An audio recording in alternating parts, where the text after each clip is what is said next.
Exercise 1. We're going to calculate the cost of the equity. Now remember, when calculating the cost of debt, it's pretty straightforward. You determine what the interest rate is, and that's your cost of debt. As mentioned in class, determining cost of equity is sometimes never an exact science. You have to approximate.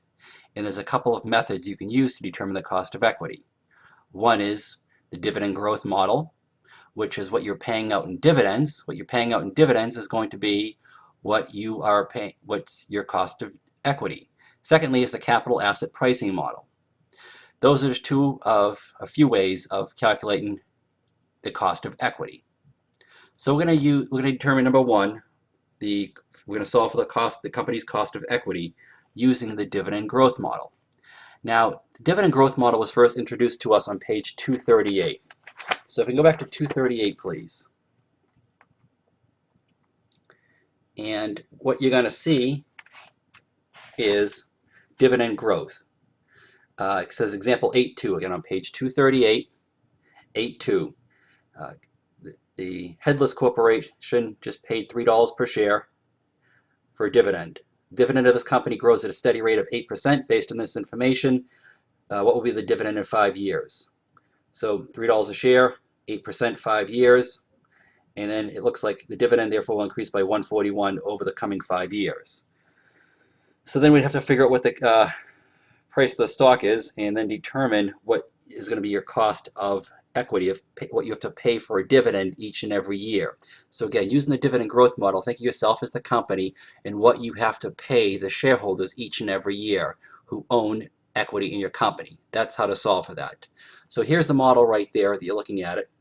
And then if you flip back to page 451 for a second, 451.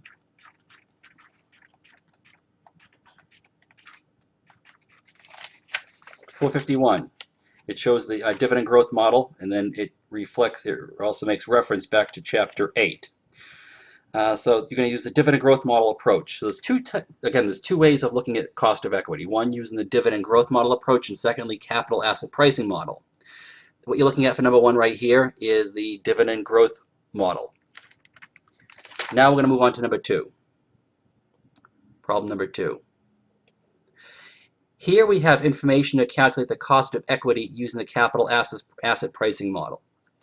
Number 2, Zombie Corporation's common stock has beta of 1.2, risk-free rate 4.8, and expected return on the market is 11%. What is the company's cost of equity? Again, we should be using capital asset pricing model or dividend growth model. Using the capital asset pricing model on page 436,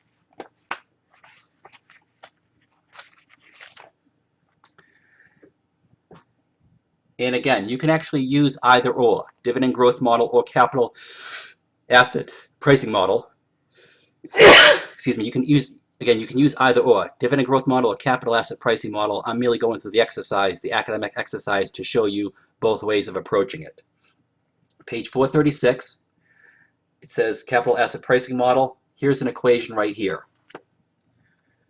The risk-free rate is 0.048. Risk-free rate is going to be usually Treasury bills.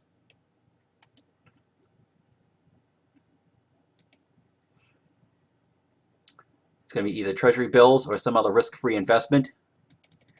But for the sake of the class, just assume it's going to be Treasury bills. 1.2, that's the stock beta. Now the expected return on the market is 11%. And the risk-free rate again is 0.048. So this is, you subtract those, and that's going to be the premium you're paying, the risk premium. And then that comes up to, you solve for that, and that's what you should get. That's how to solve for the capital asset pricing model on page 436.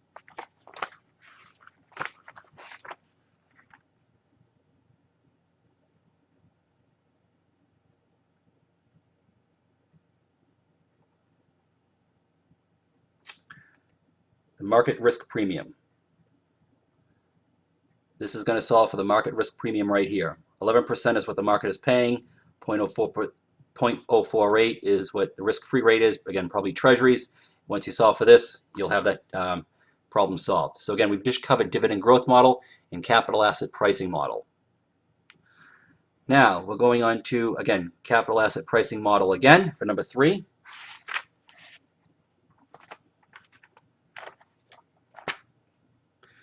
Number 3, we're going to approach it using the capital asset pricing model. Treasury bills yielding 4.5%. That's a risk-free rate. Beta is 1.1. And the market risk premium is 7%. So once you solve that, just like the above one up here, you will have the solution. Again, that's the capital asset pricing model. And that's just how it looks using the dividend growth model down here as well. That's number 3. Now we're going to go down to number 4. Number 4, I'm going to use the Excel spreadsheet. What we're going to do is we're going to solve for the dividends. If the stock currently sells for $50 a share, what is your best estimate of the company's cost of equity using the arithmetic average growth rate in dividends, using the geometric average growth rate? So all we're going to do is we're going to solve for the arithmetic average growth rate and the geometric growth rate using these 4 numbers here.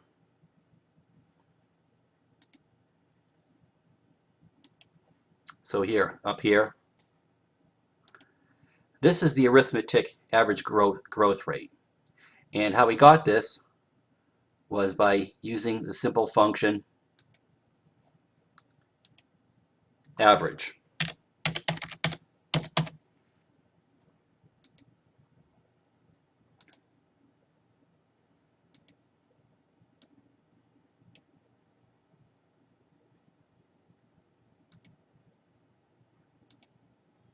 There it is. That's how we solved for that, the arithmetic. Now with the geometric mean, now as mentioned in class, the geometric mean is always going to be a little bit lower. And the reason why is because the geometric mean takes into consideration the fact of compounding. Each and every year, the returns get compounded on the previous year, so it's going to take into consideration for that, and it's going to smooth things out a little bit lower. Over time, the geometric mean is always going to trend a little bit lower because it's smoothing out the average going lower, taking into consideration the fact of compounding. So what we do for this right here, we look for the geo mean. Geo mean.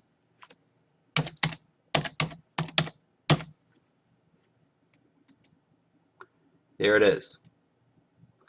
And again, the array of numbers.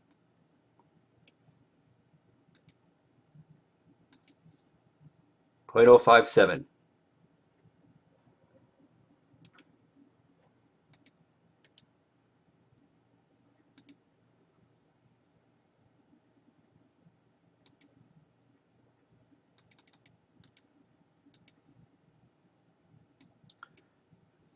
There it is right there, the geo mean. So that's the arithmetic and geo mean for number 4. Now number 5 is going to be a very straightforward one. Cost of preferred stock. The cost of preferred stock is the dividend payment divided by the price.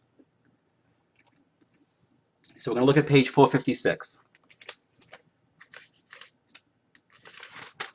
The cost of preferred stock. Determining the cost of preferred stock is quite straightforward. This is right out of the textbook. As we discussed in chapter 6 and 8, preferred stock has a fixed dividend paid every period forever, so a share of preferred stock is essentially a perpetuity. The cost of preferred stock, R, P, is thus RP, subscript P divided by D, cost of dividend, cost of stock. And so what you're doing is we're going to solve for what you pay for a dividend. And then that's how you determine what the cost of issuing preferred stock is. The difference between preferred and common stock is the price of common stock, dividends may go up or down accordingly each and every year, going back to up to page problem number 1. This is going to grow at 5.8% a year. In problem number 1, it's growing at 5.8% a year. So you have to take that into consideration, what your cost of equity is going to be over the next couple of years. Whereas number 5, it's pretty straightforward. The stock pays $4.25 a year. Stock price is 92 bucks a share, and that's what we're dealing with. Now number 6 is an Excel problem, so please get your Excel spreadsheet back up again. And number 6, the Excel problem. Now remember, in class, there's pre-tax and after-tax cost of debt.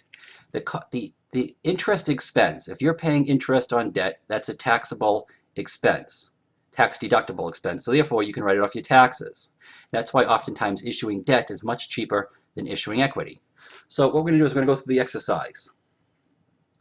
And we're going to use rate, R-A-T-E. So if you just go to function, rate, here we go. Now the number of periods, it says it's 18 years. Determine the number 6, trying to determine cost of equity, 18 years. And it's a semi-annual payment. So semi-annual is twice a year. That means the number of periods is 36. And the payment, 6% interest, the cost of the value of a par value is $1,000. So 6% on $1,000 is $60 a year. And if it's semi-annual, that means it's $30 a year. So 30 bucks twice a year, giving you 36 payments. The present value, you have to buy the bond for $1,070 because it's trading at 107% face value. If it was traded at a discount, it would be below $1,000. Future value is $1,000. We assume that all bonds are $1,000. And that gives us the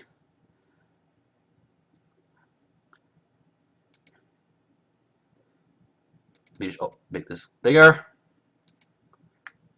and format the cell. You might have to do this yourself. Number, go to number, 4 decimal places out, 2693. 2693 based on every 6 months. So what I did over here was I took D9, which is 2.693, and I multiplied it by 2 to get what the yearly rate is. So the pre-tax cost of debt is going to be 0.0538%, rounded up by 0.0539. Now, if you remember the tax rate, the corporate tax rate is 35%. We have to take that into consideration for the after-tax rate. D10 is the pre-tax rate minus 1.35%. 1 minus 0.35% is the corporate tax rate, so therefore this lowers the cost of debt to 0.0350 after taxes. That's how that's done. And again, this assignment is due Monday night. If you have any questions or problems with it, please email me or contact me and I'll walk you through it. Thank you.